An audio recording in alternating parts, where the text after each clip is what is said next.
sobre lo que quería compartir con vosotros hace tiempo. Una de las primeras conclusiones a las que llegaba en esas reflexiones era que el sufrimiento es sagrado, ¿no?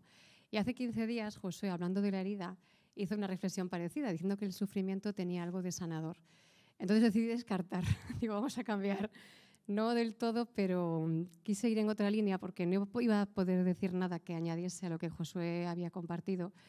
Y de mis experiencias o de lo que he vivido en los últimos meses, me pareció que podía ser, bueno, de lo que he vivido y de lo que he visto, de ver a gente pasando momentos complicados, más que nada queriendo seguir al Señor o queriendo buscar la voluntad de Dios y pasándolo mal.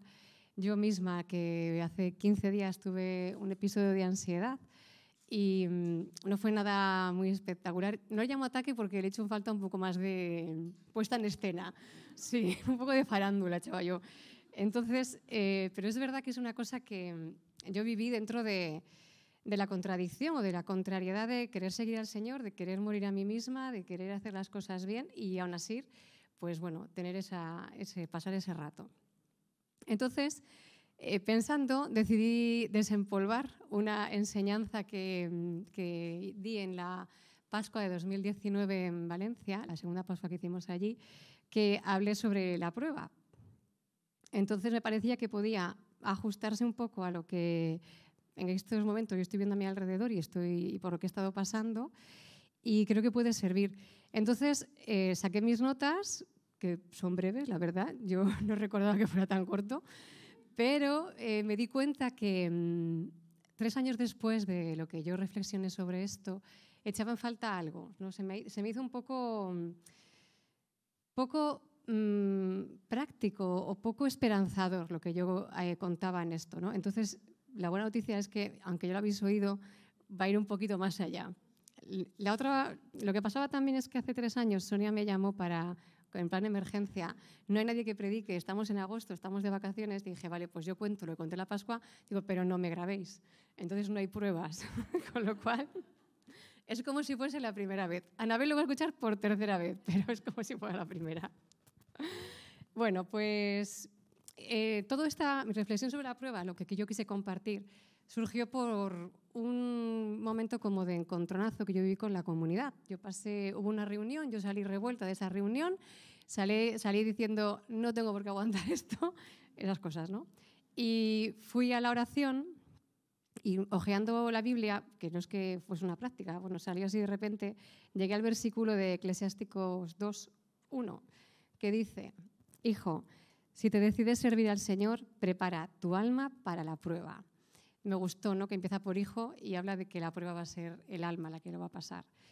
Y a partir de ahí me hizo pensar, me hizo frenar un poco, ver un poco cómo me sentía y pensar que a lo mejor toda esa sensación era parte de esa prueba, de que llegues al Señor y las cosas pues a veces se complican.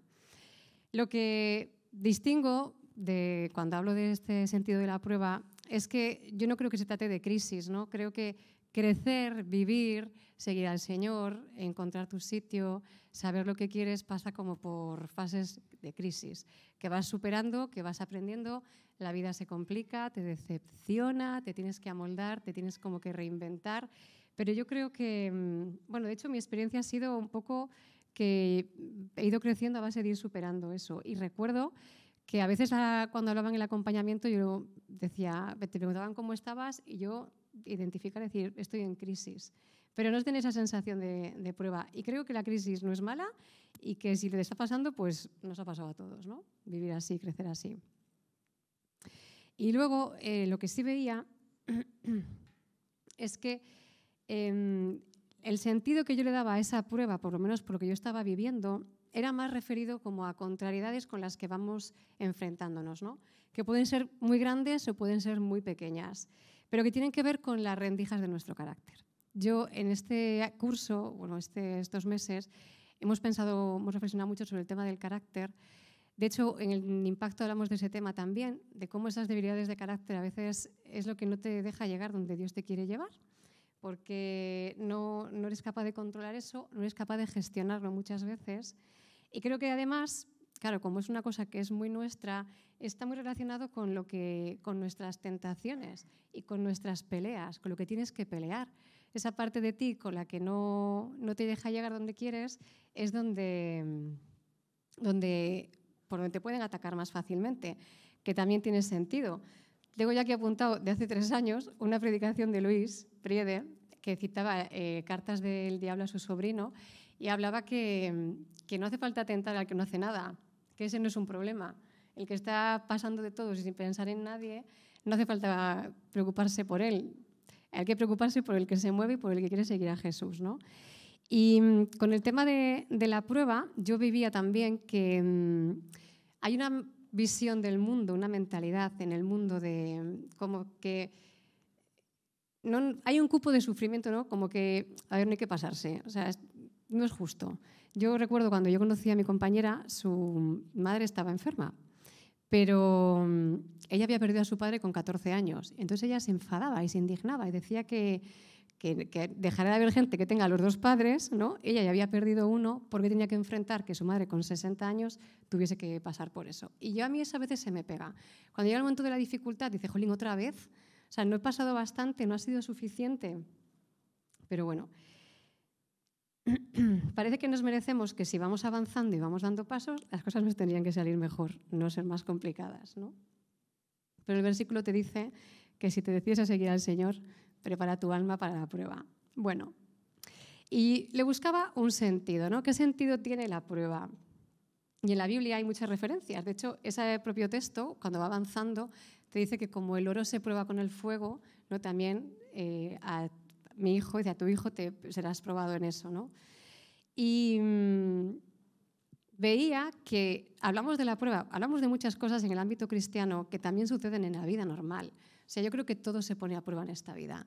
Yo creo que el caso de las relaciones me parece como el más evidente, ¿no? Los noviazgos pasan por pruebas, los matrimonios, las amistades, la vocación también se pone a prueba. Y si todo al final va a pasar por ahí, yo llegaba a la conclusión de que es inevitable. Estés preparado o no, la prueba va a venir. La Biblia hace muchísimas referencias a esto. Yo seleccioné 2 versículos de Santiago, pero me parecían que a lo mejor cuando hables en el Nuevo Testamento de la prueba, yo no sé si piensan en el martirio, porque están escribiendo a comunidades perseguidas, ¿no? Y en Santiago, en el capítulo 1, dice: considerad como un gran gozo, hermanos míos, el estar rodeados por toda clase de pruebas, sabiendo que la calidad probada de vuestra fe produce la paciencia en el sufrimiento. Que sobre esto tiene Sonia una predicación de no hace mucho. Y luego en el mismo capítulo dice: feliz el hombre que soporta la prueba. Superada la prueba, recibirá la corona de la vida que ha prometido el Señor a los que le aman.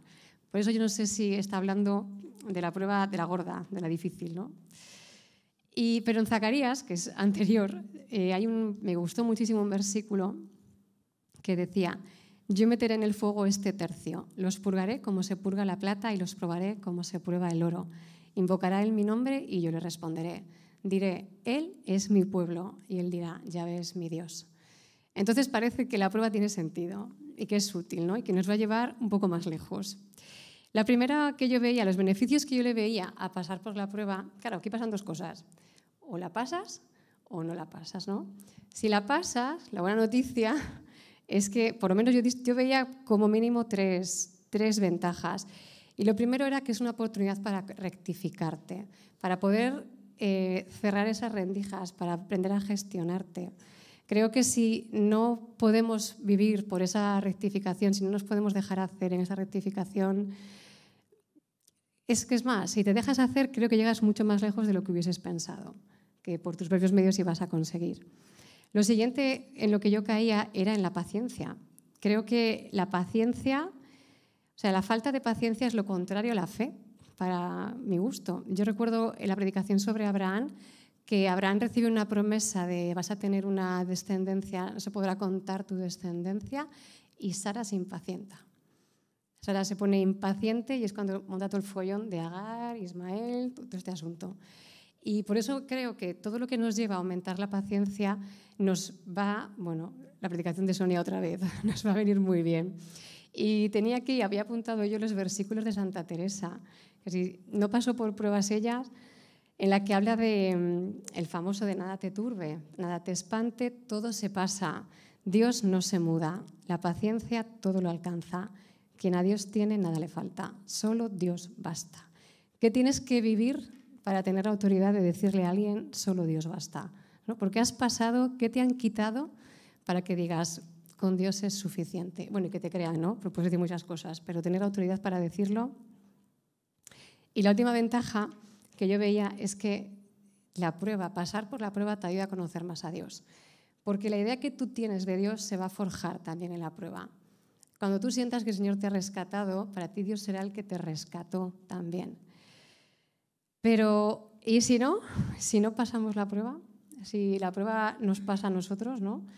Y yo no sé qué podrá pasar, pero me imagino que el crecimiento en el seguimiento del Señor tiene que frenar, porque estás eligiéndote a ti, ¿no?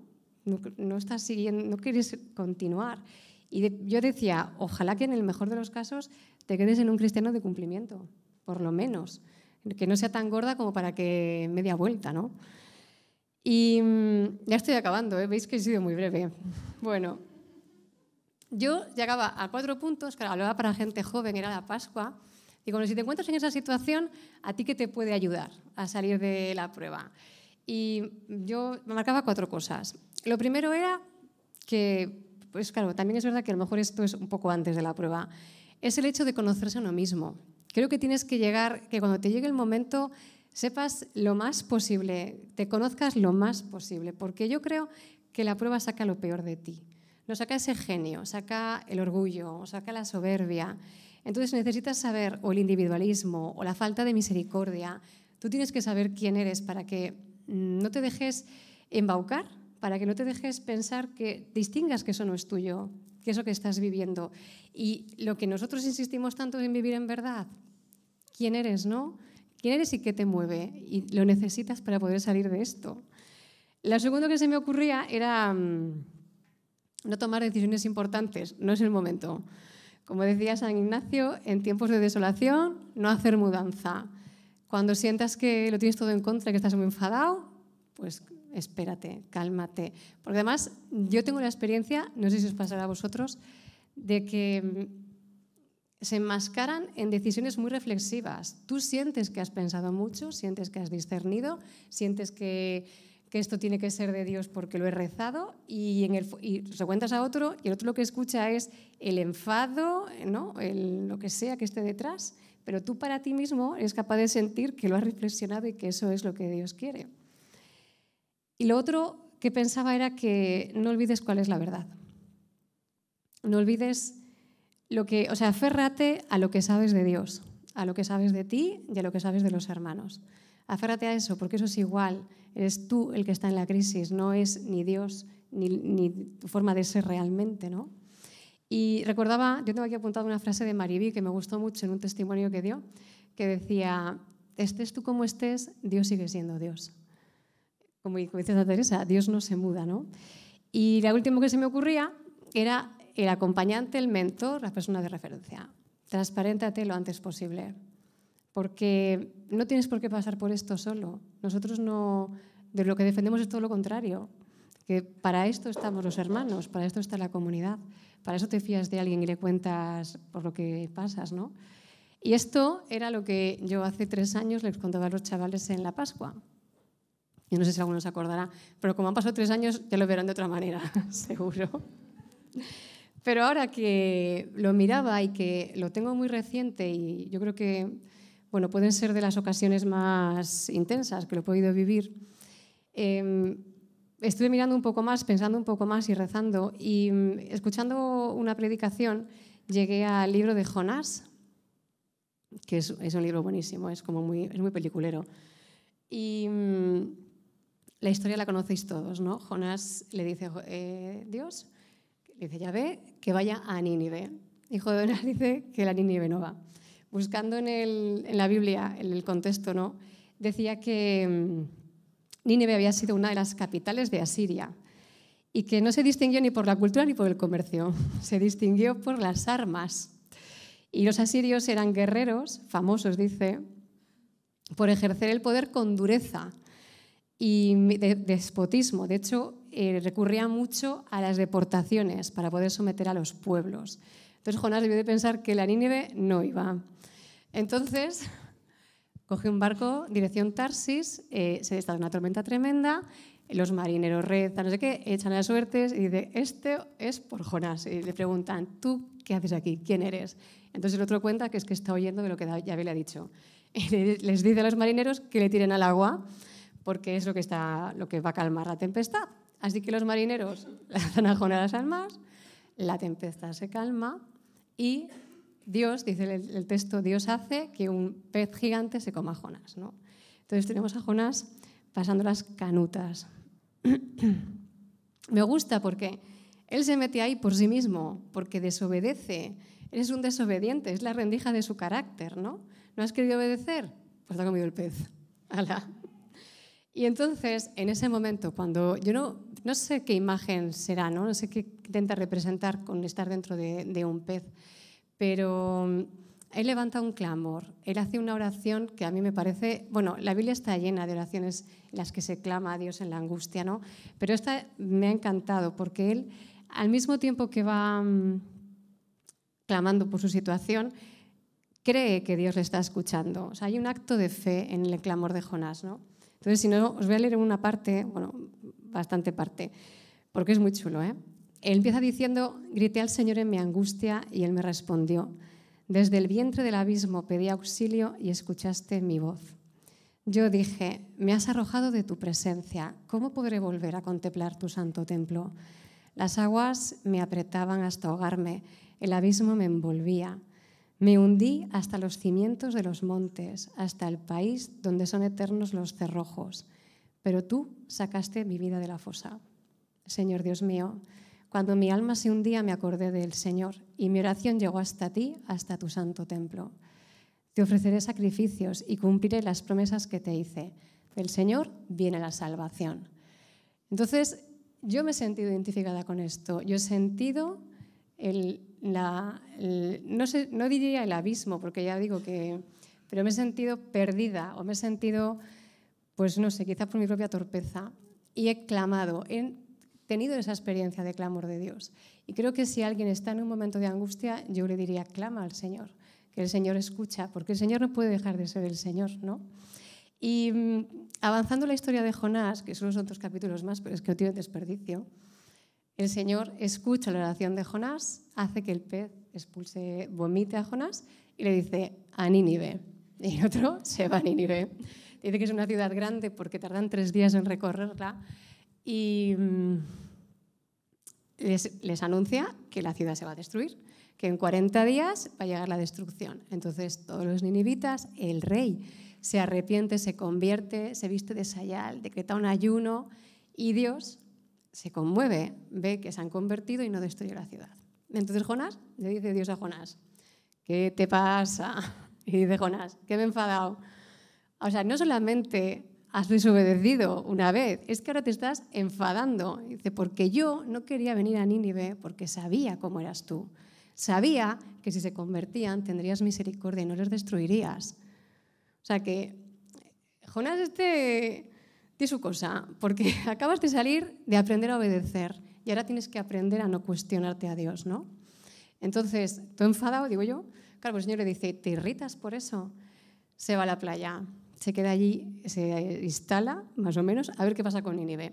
Y el Señor hace crecer una planta de ricino que le da sombra y él se alegra, el Señor se ha apiadado de él, le ha dado una planta que le da sombra, ¿no?, en la playa. Pero al día siguiente, esa noche entra el Señor, hace que un gusano entre en la planta, muere el ricino y al día siguiente no hay sombra. Y Jonás se enfada otra vez.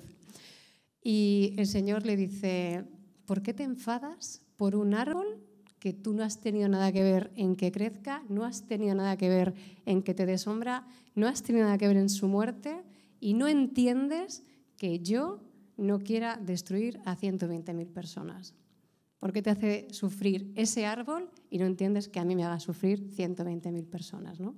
Entonces Jonás pasa de una prueba a otra, ¿no? Va de una a otra, aprende, quiero creer, que por el camino difícil, pero me parece que nos representa mucho eso que hay en ti que te hace pasar por esa prueba y que cuando la has pasado vuelves a caer en otra. Por ti otra vez, ¿no? Por esa tozudez.